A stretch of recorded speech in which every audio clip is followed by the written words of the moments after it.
You have 7 days from the date of the email notification to confirm your agreement to the new terms. If you fail to do so within the specified period, the monetization of your videos may be temporarily suspended.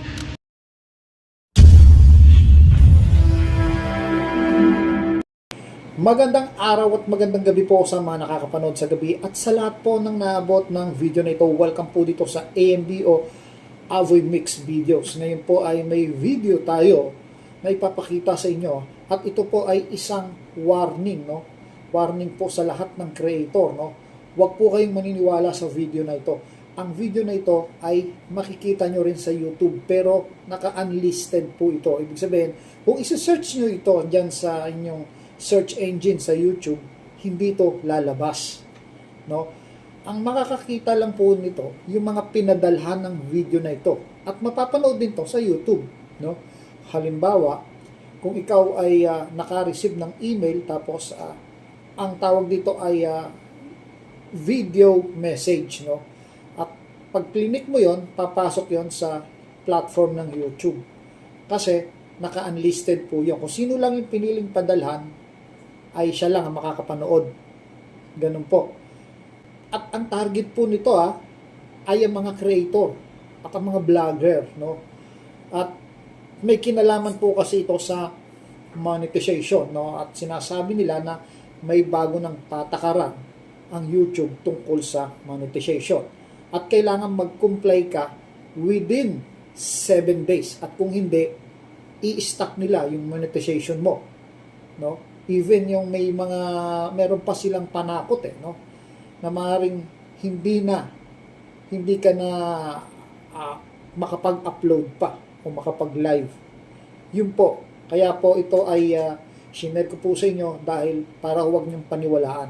Unang-una po, ang unang target po nito ay ganito. Magme-message po sila sa inyo sa Gmail nyo po na makakatanggap kayo ng message. At sa Gmail nyo, merong 4 na klase ng messages sa inbox, no?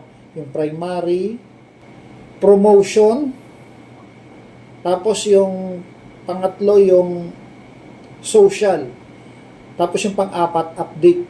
So, dun siya makikita sa update. Pag binuksan nyo siya, dun kasi makikita yung mga email sa inyo ni YouTube, no? Yung mga update ni YouTube. At ito po, no? Magugulat ka kasi makikita mo, ito po yung post, ito, tingnan nyo po. Dito yung may arong kulay green, ayan, no? Makikita nyo kay YouTube, no? Yung domain ni YouTube ang ginamit, no? Makikita nyo talaga siya, YouTube, ayan po, no? So, dito, pag click nyo po yan, ito na po ang lalabas. Yan. So, itong makikita nyo ngayon dyan, makikita nyo, from YouTube. Yan, binilugan ko pa ho, no? Tapos may arrow po na makikita dito, no? Ayan. Pag click nyo yung may arrow na yan, yan yung link na papasok ka na doon sa platform ng YouTube. Pero mapapansin nyo dito, binilugan ko ulit, no? Makikita nyo yung ito po, no, yung kulay green doon sa may gawing baba, no? New studio rules and check the description, no? Tapos, siyempre, makikita nyo may arrow. Pag click nyo yan, papasok na kayo dito sa video. At ito po yung mapapanood ninyo, no? Tingnan po natin, Panoorin natin in full na, no?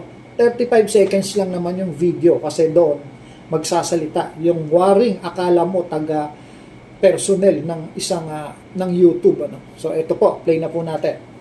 Panoorin natin, ito. Hello, you and many other YouTube users are very important to us. Due to changes in YouTube's monetization policy, you need to read the updated agreement to maintain the ability to monetize your content. A detailed document is available at the link in the description of this video. You have 7 days from the date of the email notification to confirm your agreement to the new terms. If you fail to do so within the specified period, the monetization of your videos may be temporarily suspended. Thank you for your attention. So, yun po yung video, no? Kita nyo naman kung paano siya manakot, ano? Meron kang taning na tinatawag na 7 days, no? At meron siyang tinatawag doon na sa description, makikita nyo. So, i-click nyo ngayon yung description base doon sa sinabi niya sa YouTube. At ito yung makikita nyo, no? Ito. Pag click nyo yung description, ito yung makikita nyo. Before proceeding, please go to your YouTube Studio and review your notifications. No? This is where you'll find personalized update about how the monetization policy applies to your account. If you see notification regarding the new monetization policy, no, may bagong policy daw, please open the document and follow the instruction inside to confirm the update rules of the YouTube Partner Program ng YPP. No? So, yung pong nasa ibaba na may guhit na pula, yun yung link. Yun yung sinasabi nila na i-click mo, no? At magko-confirm ka dun sa YouTube policy na yon. Ngayon, pag nadala ka dito, i-click mo nga yon, no? At makikita mo, no? Downloadable yung ano, no? Tataka ka bakit document. Pangalawa, hindi basta-basta yan nabubuksan. Untrusted site po yan. Kung ma-download mo man yung sinasabi nilang document, hindi rin basta-basta binubuksan ni Windows. Oo, parang nanghihingi siya ng mga, parang untrusted site nga. So, hindi natin alam kung pag-clinic mo yan, hinahak-mahak ka na. Diba? So, delikado po ito. No? Delikado po yan. No? Ito po, para sabihin ko sa inyo, ay nireport ko na. No? Pero patuloy pa rin silang gumagawa ng mga videos kahit na inireport mo. No? At para maka 100 sure po tayo, may kausap na po ako dito na taga YouTube, no? Kasi pagka may kachat ka dyan, dalawa lang yan. Pwede AI yung kachat mo, no? Hindi real. Ngayon, mamimili ka kung real na tao ba yung kachat mo o robot. Kasi minsan yung robot hindi naiintindihan yung mga tanong mo, no? So, they guaranteed me, no? Binigay ko yung link na to, no? At inamin nila na mukhang napasok yung kanilang domain. Kaya nagagamit nila yung sa email, no? Na YouTube. At hindi po sila mismo ang nagpatunay, no? Hindi mula sa YouTube yung mga email na yan. Wala silang policy na binabago, no? Walang update na policy, no? Regarding sa YPP, sa monetization, wala. Yung sinasabi nung kanina sa video, kalokohan yon.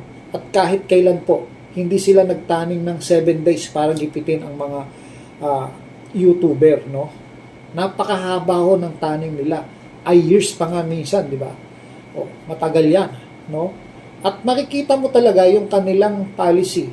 Pagka clinic mo yung policy doon sa monetization, may mga policy doon eh. Yun lang yung policy, no? Doon ka lang makakakita ng policy kung updated, ano? Pero yung dito sa yung sinasabi nito, nakulokoy na to, no? Kung sino man yung kapal ng mukha, di ba? Humaharap pa talaga siya sa camera, no? Hindi natin alam kung AI siya, pero kung tingin ko mukha naman parang hindi AI. Pero alam naman technology ngayon, no? Kaya nang gawin na mukhang totoo, no? Maharap sila at sinasabi nila ito. Yan po ay scam, no? Ang sinasabi nga ng YouTube, baka makapasok ka doon sa tinatawag na tasking scam. Pero nulit ko, yung nakabilog kanina na link, huwag niyo pong i-click yun, no? At balik po tayo dito, ha? Dito, yan. Pag nakakita kayo ng ganyan sa email nyo, meron doon sa baba, makikita nyo yung report this channel. Click nyo yun at i-report nyo para ma-delete agad yun. So, ito po ay para sa lahat ng YouTube creator na inulit ko, huwag kayong maniniwala po dyan. Yan po ay scam o baka para mapasok yung account nyo pag clinic nyo yan. Ano? So, huwag nyo i-click yan. Hanggang dito na lang po. Maraming salamat po.